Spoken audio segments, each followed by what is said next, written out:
اگر ہندو بھی غوث پاک پر اعتماد کر لے تو میرا غوث ہندوؤں کو بھی ضائع نہیں ہونے دیتا، ان کی آس بھی ٹوٹنے نہیں دیتا۔ آپ کو پتا ہے راجہ رنجیت سنگھ کی حکومت کا دور ہے، راجہ رنجیت سنگھ کی حکومت کا دور ہے، دور حکومت ہے رنجیت سنگھ کا، اور اس وقت ایسا محبتوں کا ماحول تھا کہ اللہ اکبر، ہندو مسلمان ایک بستی میں رہتے، اور پھر اللہ اکبر مسلمانوں کے یہاں اگر کوئی فنکشن ہوتا وہ ہندوؤں کو شامل کرتے، اسی طرح اللہ اکبر مسلمانوں کے بہت سارے معاملات ان ہندوؤں کو پتا چلتے کہ یہ کر کیا رہے ہیں۔ اللہ اللہ، راجہ رنجیت سنگھ کا دور ہے، اس دور کے اندر ایک خاتون تھی مسلمان، اور اس کے پڑوس میں ایک ہندو عورت رہتی تھی۔ اللہ اکبر، لوگ کہتے وہ ہندو بہن رہتی تھی۔ اللہ اللہ، اور جب بھی ہر مہینے 11ویں شریف ہوتی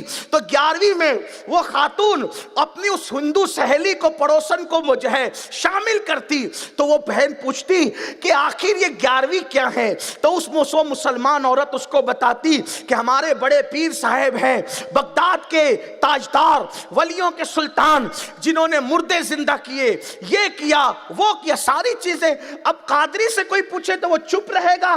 یا اللہ، ہم تو کہتے کوئی چھیڑ کر تو دیکھے، ہم اتنا بتائیں گے غوث پاک کے لیے کہ غوث پاک کے لیے کہنے والوں نے کہا اگر پوری زمین کے درختوں کے پتوں کو کاغذ بنا دیا جائے، درختوں کی کلموں کو، اس کی ٹہنیوں کو قلم بنا دیا جائے، سارے سمندروں کو روشنائی بنا دی جائے، انسان، جنات، فرشتے سب مل کر غوث کی شان لکھتے رہے تو لکھنے والے تھک جائیں گے، پتے ختم ہو جائیں گے، روشنائی ختم ہو جائے گی، سمندروں کا پانی ختم ہو جائے گا، میرے غوث کی شان کبھی ختم نہیں ہو سکتی، کیونکہ ان کی شان یہ ہے، وہاں کیا مرتبہ اے غوث ہے بالا تیرا، اونچے اونچوں کے سروں سے قدم آلہ تیرا، سر بلا کیا کوئی جانے کہ ہے کیسا تیرا، اولیاء ملتے ہیں آنکھیں، وہ ہے تلوہ تیرا، سارے اقطاب جہاں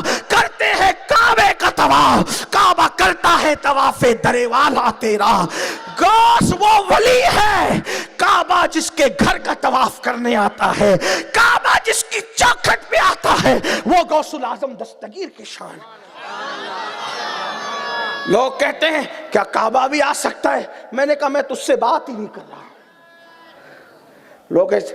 یہ لوگ کس سے گڑتے ہیں اپنے غوث کے لیے؟ میں نے کہا تجھ سے کوئی بات ہی نہیں ہے، اس لیے کہ یہاں تو اہل محبت سے بات ہے۔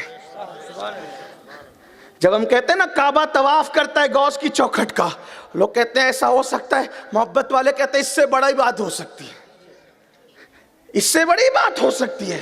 ہاں، ارے غوث تو غوث ہے۔ جب رابعہ بصری کے استقبال کے لیے کعبہ آتا ہے، کجا رابعہ کجا غوث العظم دستگیر، کیا فرق ہے نا، زمین آسمان کا فرق ہے۔ رابعہ بہت بڑی خاتون ہے، لوگوں نے ان کو عادی قلندر کہا ہے، لیکن ہم کہتے ہیں میرے غوث نے، میرے امام نے کہا، کیا کہا پتہ ہے؟ امام کہتے ہیں سر بھلا کیا کوئی جانے کے ہے کیسا تیرا، اولیاء ملتے ہیں آنکھیں، کیسے ملتے ہیں؟ اولیاء ملتے ہیں آنکھیں کیسے؟ وہ ہے تلوہ تیرا، جس کے تلوے سے ولی آنکھیں ملے وہ غوث پاک ہے نا۔ لوگ ان کو ذرا سمجھے تو سے، غوث اعظم کا نام لیتے لیتے لوگ ولی ہو گئے۔ حضور محدث اعظم کچوچوی نے فرمایا تھا، سرکار محدث اعظم کچوچوی فرماتے ہیں یا غوث کہتے کہتے ہو جاتے ہیں غوث، خواجگی مل جاتی ہے خواجہ کا دم بھر کے تو دیکھ، کوئی دل سے پکارے نا۔ بہرحال تو وہ جو ہندو خاتون تھی جو پڑوس میں رہتی تھی، وہ پوچھتی تھی یہ بڑے پیر کون ہے، تو انہوں نے بتایا کہ وہ حسنی حسینی میرے نبی کی آل ہے، یہ ہے، مردے زندہ کرتے ہیں، مدد کرتے ہیں، پکار وغیرہ وغیرہ۔ تو اس خاتون نے اپنے پڑوس کی ہندو اس کی سہیلی کو بتایا کہ ہمارے بڑے پیر ایسے ہیں۔ اب میں بڑے پیر کو بتاؤں تو میرے بڑے پیر تو بہت بڑے پیر ہیں، بلکہ حضرت خواجہ خضر کہتے ہیں، خضر علیہ السلام کہتے ہیں عبد القادر جیسا ولی نہ ان سے پہلے پیدا ہوا نہ قیامت تک ان کے بعد پیدا ہو سکتا. ولی لوگ جھاڑو دیتے ہیں ان کی چوکھٹ پہ. میں اپنی طرف سے نہیں کہہ رہا ہوں، بہجت الاسرار اٹھا کے دیکھیں، قلائد الجواہر اٹھا کر دیکھیں، تفریح الخاطر اٹھا کے دیکھیں. صرف ان کی چوکھٹ پہ جھاڑو دینے سے بھی کوئی ولی بنا، ان کی چوکھٹ چومنے سے بھی کوئی ولی بنا.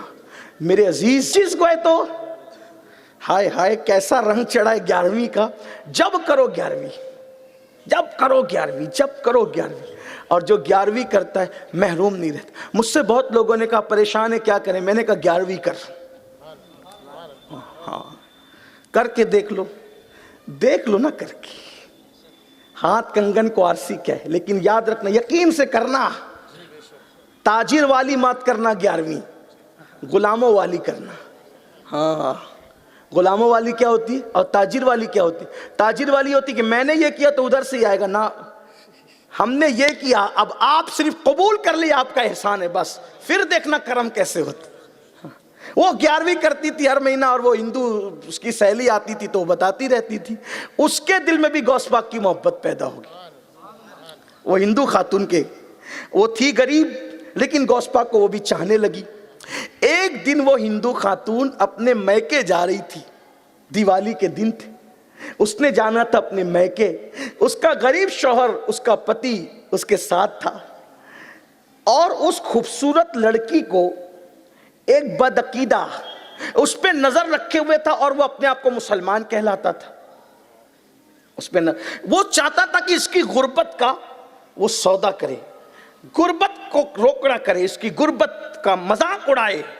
تو یہ بہت کوشش کرتا تھا.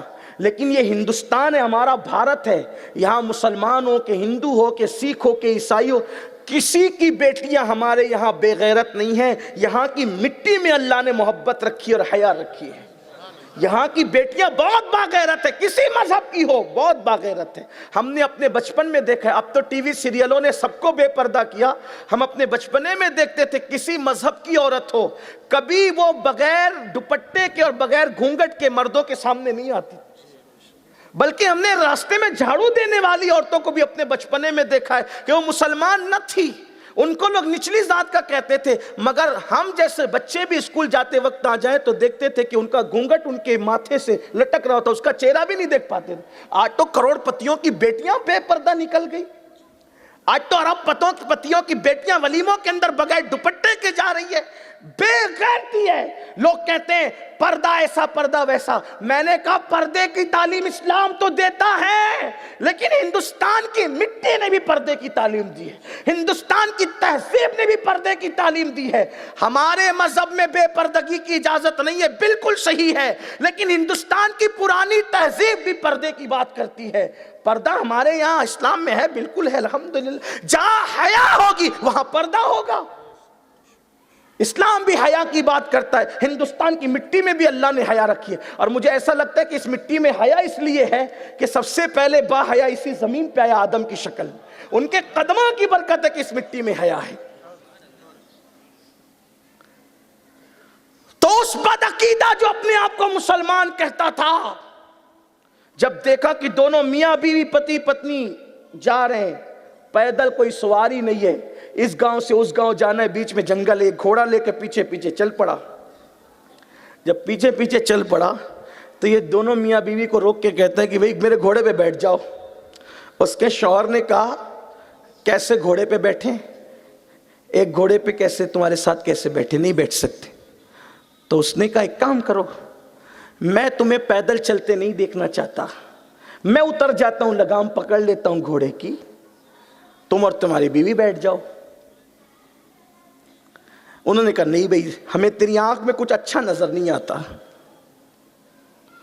تو وہ جو عورت تھی نا، اس کی بیوی، اس نے کہا کہ ہم بیٹھیں گے، ایک شرط ہے، تم کوئی ضمانت دو، کوئی گارنٹی دو، عہد دو، ہم بیٹھ جائیں گے.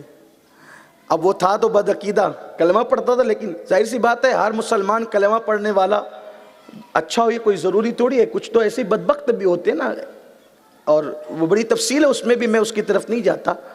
لیکن ہے تو ایسے کہ زبان سے کلمہ پڑھتے اندر کوئی کلمے کا اثر ہوتا بھی نہیں نا، ایسے بدبخت بھی تو ہیں نا. تو اس نے کہا کس کی ضمانت چاہیے؟ کس کی ضمانت چاہیے؟ کون سا ہے چاہیے؟ اس کی زبان سے پٹ نکلا، کیونکہ اس کی بات زبان پہ بار بار غوث غوث یا غوث یا غوث یا غوث تھا۔ اس نے کہا کہ وہ 11ویں والے پیر صاحب ہیں نا، ان کی ضمانت دے دو، کہ ان کی ضمانت تم ہمارے ساتھ غلط نہیں کرو گے۔ اس کو تو اور آسان تھا، کیونکہ تھا بد عقیدہ، ولیوں کا ماننے والا نہیں تھا وہ اس دور میں، پتہ نہیں کس چکر میں پڑ گیا تھا۔ اس لیے کہ وہ دور ہے، ابھی انگریزوں کی آمد شروع ہو چکی تھی۔ آپ تاریخ پڑھ لیں، راجہ رنجیت سنگھ کا جو تھا، یعنی ابھی بدعقیدگی کے جراثیم ہندوستان میں شروع ہو چکے تھے۔ جس طریقے سے ابھی وہ ایک نیا وائرس آ گیا نا، جیسے تو ابھی 5 مریض آپ کے یہاں بھی تو کیسے تھوڑے سے شروع ہوئے نا، تو ایسے اس دور میں وہ بدعقیدگی کے جراثیم شروع ہو گئے تھے۔ سب کو نہیں لگے تھے، ایسے چند کو لگے تھے، اور باقی سب لرزہ بر اندام تھے۔ تو یہی ہوا، اس کو کہا کہ بڑے پیر صاحب کی ضمانت دے دو۔ اس نے کہا فوراً ہاں بالکل بالکل بڑے پیر صاحب کی ضمانت۔ تو کہا کہ اچھا سوار ہو جاؤ، میں اترتا ہوں، سوار ہو جاؤ۔ جیسے یہ اتر کر کے شوہر نے پہلے بیوی کو سوار کیا، ابھی وہ بیوی سوار ہوئی تھی کہ اس نے تلوار نکالی اور اس کی گردن اڑا دی، اور یہ بیٹھ گیا جست لگا کر کے گھوڑے پر، اور ایڑ لگائی، اور اس کو دبوچا اپنے بازوؤں میں۔ جب دبوچ رہا تھا اپنے بازو میں، تو وہ ایسے جھک جھک کر دیکھ رہی، پیچھے مڑ کے دیکھ رہی تھی۔ تو اس نے مذاق اڑاتے ہوئے کہا، اے لڑکی، یہ مڑ مڑ کے کس کو دیکھ رہی ہے؟ تیرے پتی کو تو میں نے قتل کر دیا ہے۔ کہا میں نے دیکھا میرا پتی قتل ہو گیا ہے، لیکن میں بڑے پیر کو دیکھ رہی ہوں، 11ویں والے پیر کا انتظار ہے۔ تو نے کہا تھا نا میں ان کی ضمانت دیتا ہوں، جس کی ضمانت دی ہے وہ بچانے کے لیے ضرور آئے ہے۔ اور ایک نقاب پوش تلوار نکالتا ہے، اور تلوار نکال کر کے اس کی گردن اڑاتا ہے۔ وہ جو کہہ رہا تھا نا وہ تو مر کے گھر چکے ہیں، وہ تو مر کے ختم ہو چکے ہیں، میں کہتا ہوں یقین ہو تو کوئی آج بھی میرے غوث کو مدد کرتا ہوا پا سکتا ہے۔ اللہ اکبر۔ کسی کہنے والے نے کہا تھا کہ یہ ادائے دل نوازی کوئی میرے دل سے پوچھے، یہ ادائے دستگیری کوئی میرے دل سے پوچھے، وہی آ گئے مدد کو میں نے جب جہاں پکارا، وہی آ گئے مدد کو میں نے جب جہاں پکارا۔ شیخ عبدالحق محدث دہلوی کہتے ہیں کہ غوث پاک آج بھی اپنی قبر سے زندوں کی طرح تصرف کرتے ہیں۔ غوث پاک نے فرمایا میں مشرق میں رہوں اور میرا مرید مغرب میں رہے، اور وہ گر رہا ہو ٹھوکر کھا کے، تو میں اس کا ہاتھ پکڑ کر اس کو بچا لیا کرتا ہوں۔ اس کا سطر کھل رہا ہے تو میں اس کے سطر کو ڈھانپ دیا کرتا ہوں۔ اللہ اکبر۔ آج بھی وہ مدد کرتے ہیں، ان کی امداد آج بھی ہے۔ کوئی سچے دل سے پکار کر تو دیکھے، میرے لب پہ رات دن ہے، تیرا نام غوث اعظم تیرے ذکر سے بنے ہیں، میرے کام غوث اعظم میرے راستے میں آ کے کوئی مشکلیں نہ ٹھہری، میرے کام آ گیا ہے تیرا نام غوث اعظم۔ اللہ اکبر۔ تو جب اس خاتون نے دیکھا نقاب پوش آئے، گھوڑا روک لیا گیا، ایک نقاب پوش نے اٹھایا، گردن اڑا دی، گردن اڑائی۔ اس خاتون سے کہا بیٹی کیا چاہتی ہے؟ اس نے کسی کو پہچانا تو نہیں، لیکن کہتی ہے میرا تو سہاگ ہی اجڑ گیا۔ پھر وہ گھوڑا لے کر، وہ تلوار لے کر جس سے خون ٹپک رہا تھا، وہ لاش کے قریب آئے، اور ایک نقاب پوش نے جو ہے وہ گردن اور جسم کو جوڑ دیا اور کہا کم باذن اللہ، زندہ زندہ ہو گیا۔ اس خاتون نے کہا اے نقاب پوشو ذرا بتاؤ نا کون ہو؟ تو جب نقاب الٹا گیا تو ایک تو اسی گاؤں کے کتب تھے جو مجذوب بن کر کے بیٹھے تھے، اور دوسرے میرے اور تمہارے پیر سرکار عبد القادر جیلانی۔ کوئی یقین کر کے ان کو، پھر جب قرآن کہہ رہا ہے کہ وہ قیامت میں مدد کرے، دیکھیے مسئلہ کہاں اٹکتا ہے، لوگ کہتے ہیں وہ مدد نہیں کر سکتے۔ میں کہا جب اللہ قرآن میں کہہ رہا ہے کہ وہ مدد کر سکتے قیامت میں، جو قیامت میں اللہ کے عذاب سے بچا سکتا ہے، کیا وہ دنیا کی مصیبتوں سے نہیں بچا سکتا؟ کوئی یقین تو کرے۔ اور پھر غوث پاک کہتے ہیں کہ میرے اللہ نے میرے ساتھ وعدہ کیا ہے کہ جو میرا مرید ہوگا میں دنیا میں بھی اس کی حمایت کروں گا اور آخرت میں بھی اس کی حمایت کروں گا، اور میرا اللہ میری حمایت کو قبول فرمائے گا۔